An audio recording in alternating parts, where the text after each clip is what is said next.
بسم الله الرحمن الرحيم وبه نستعين إنه خير ناصر ومعين. Dear Muslim brothers and sisters around the world that are viewing me, Assalamu alaikum wa rahmatullahi wa barakatuh. I express my deepest condolences on the occasion of martyrdom of Imam al-Hussein alayhi salatu wassalam, and I hope all of us to be regarded in this occasion as the active and practitioner Muslim for his own responsibility with respect to Imam al-Hussein alayhi salatu wassalam, and to be rewarded by Allah for the sake of these morning ceremonies that we are participating, inshallah. One of the lessons we can take from the battle of Ashura is sabr, patience. To be patient, to tolerate what is going on around us. To be a person that is controlling his own passions, desires, and anger, and managing the whole society in the best form and the best way. According to the riwayat, if a faithful person missing some kind of patience and sabr, he cannot own perfect type of faith. It means that we cannot practice a very faithful life unless to be practitioner of patience, to be sabur, to be patient in front of so many difficulties that we have. And regarding that, this world is full of difficulties, misfortune, and illness. If we cannot tolerate this situation, then this life cannot be meaningful. To give this life meaning is to give faith to the life, to the heart of people who are living. So, according to the hadith, again from Islamic perspective, we should practice this patience and sabr at least in 3 occasions. The first occasion is to be patient in front of the worshiping Allah the Almighty, in front of worships. So many obligatory actions that are recommended, or some of them are said, advised to be obligatory for Muslims. So we have to be patient in front of them. Otherwise, we cannot be practitioners of these kind of worships. For example, it is mentioned that highly recommended that if you want to perform your prayer, it's better to take part in congregational prayer. Okay, if you don't have patience, then you cannot go to the mosque. You cannot tolerate imams, very, heavy and long prayer, for example. If you don't have that, you cannot reach that reward of congregational prayer. It is obligatory for Muslims to observe fast during the month of Ramadan, even if it is located in very hot days of summer. So we should have patience, otherwise we cannot tolerate that, long time of fasting days, hot days of summer. It is not, tolerable, bearable for a person who is missing his patience. In front of that, okay, jihad is wajib in the way of God. We have to fight the enemies of God. This is one of the lessons that we can take from the uprising of Imam al-Hussein alayhi salatu wassalam, when he chanted this slogan, Hayhat minna dhilla, zilla, humiliation, is far from us, is far from me. It means that Imam, as well as the followers of Imam, shouldn't, accept the oppression of the oppressor one. Imam and the follower of Imam should resist against the tyrant of the time, not to be, humiliated under the, tyranny, under the oppression of the person who is oppressor one. To fight that enemy, and in any time we have our own enemy. First, to understand who is the enemy and who is the friend. Second, to resist against that, to help the person who is oppressed one, and to fight the person who is oppressive. This is Imam Ali's will to his two sons, Imam Hassan and Imam Hussein, alayhim salam, when Imam says, "Kuna lil-zalimi khasman wa lil-mazlumi awna." You have to be the enemy of the people who are oppressive, and to be the friend and supporter of the people who are the oppressed ones. This is one of the obligations for all Muslims, to do your jihad. Of course, there is another meaning for jihad, and it is fighting yourself, your ignorance and your shaitan, your worldly desires and passions. But the very apparent meaning of jihad is to fight the enemy of God, the person who is oppressive, who attacks Muslim lands, who violates Muslims' honors and dignity. So we have to resist against that enemy. This is one of the obligations that we have.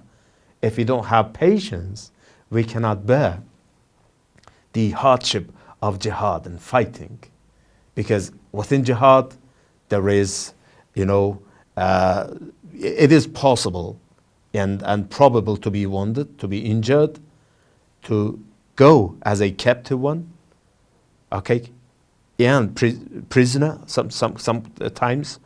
And the other difficulties that you have, you may become martyred, to lose your life. So all of these difficulties are imaginary, difficulties within the system of fighting. If we don't have patience, we cannot tolerate such a wajib action.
The second occasion that we should practice patience is in front of the sins that are prohibited by Allah the Almighty.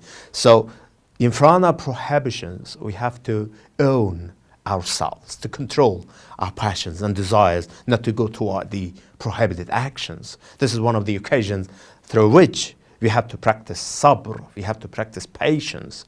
Okay, this is a little bit, more difficult than the previous one. I mean, the patience in front of obligations and the obligatory actions. So this one is a little bit difficult, more difficult than the previous one, but it needs more, power and more, passions to control yourself in front of the sins, because shaitan and low desires and passions of human beings, mundane horizon, and the other people who are all the time inviting us to the wrong way. So to resist against all of these, things that I mentioned is not so easy, but we are highly recommended, or we are obliged to be resistant against the sins, the things that are prohibited, forbidden by Allah the Almighty within the Sharia. Through the ahadith, we can understand all of these, prohibited actions. For example,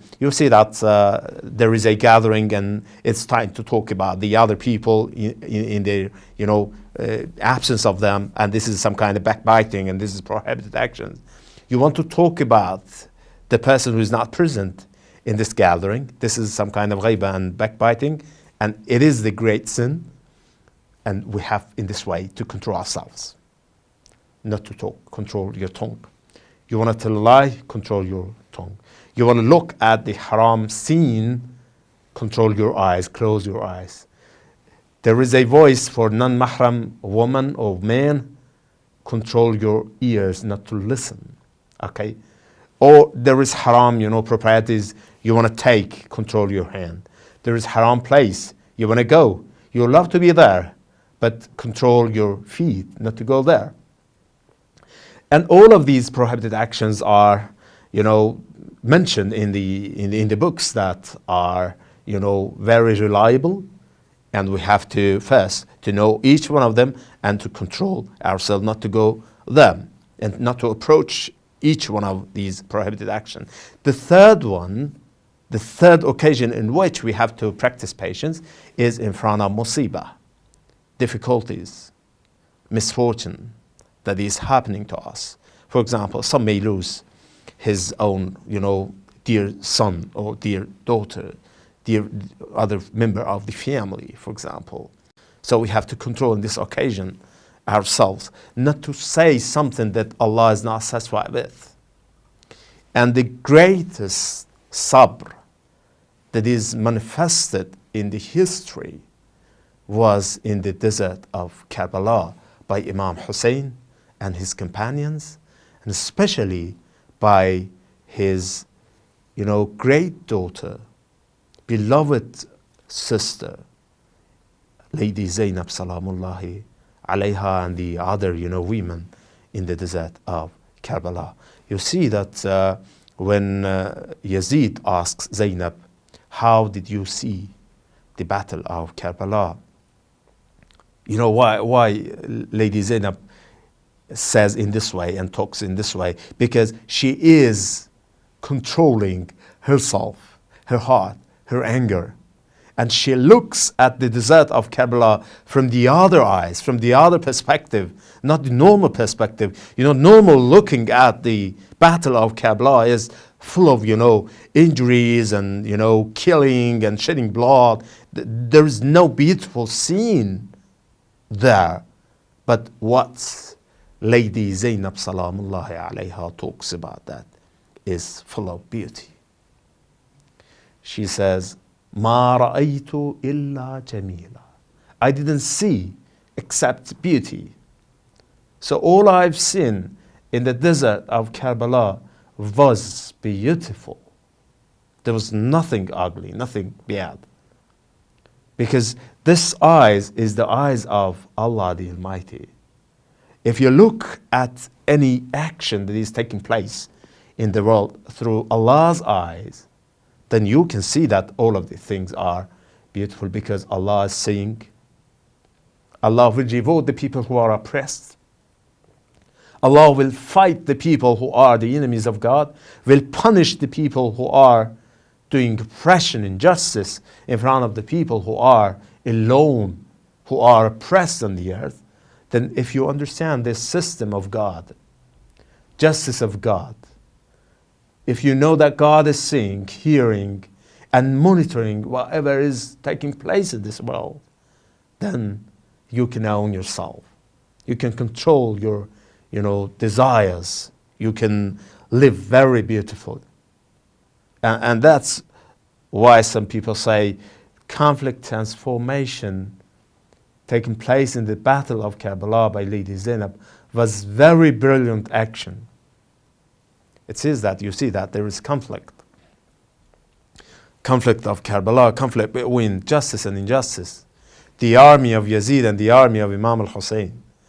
Two camps, one camp is just camp and the other is unjust camp. So these two camps are fighting one another, and within that conflict emerges. So this conflict through the normal eyes is not so good. No one can tolerate that, but through the eyes of Lady Zainab Salamullahi alayha, this conflict is some kind of ni'mah, blessing of God. Okay, because Allah is going to test the camp of Imam al-Hussein to see the depth of their faith and the degrees of their faith. Okay, if they pass this exam very successfully, then Allah will reward them. Then this test is beneficial for them. Allah wants this misfortune to happen to them. Okay, then for the sake of that, this conflict is going to be transformed as to be very beautiful action, not bad action, not ugly action. Ma ra'aytu illa jamila. For the sake of that, at the last moment of Imam Hussein's life, he talks Ilahi ridan biridak. Oh God, I am satisfied with your satisfaction. I don't want to complain anymore about this situation. Ridan biridak. Tasliman li amrik. I am submissive to you and to your action and whatever comes from you. La ma'buda siwak. There is no Lord except you. Nothing is worthy worship unless you are only you I'm going to worship. Inshallah, this lesson is beneficial for us as well, and we can practice our patience in our daily, everyday life, and can take this patience and lesson from the Battle of Karbala and the life of Lady Zainab salamullahi alayha. Thank you very much. Wassalamu alaikum wa rahmatullahi wa barakatuh.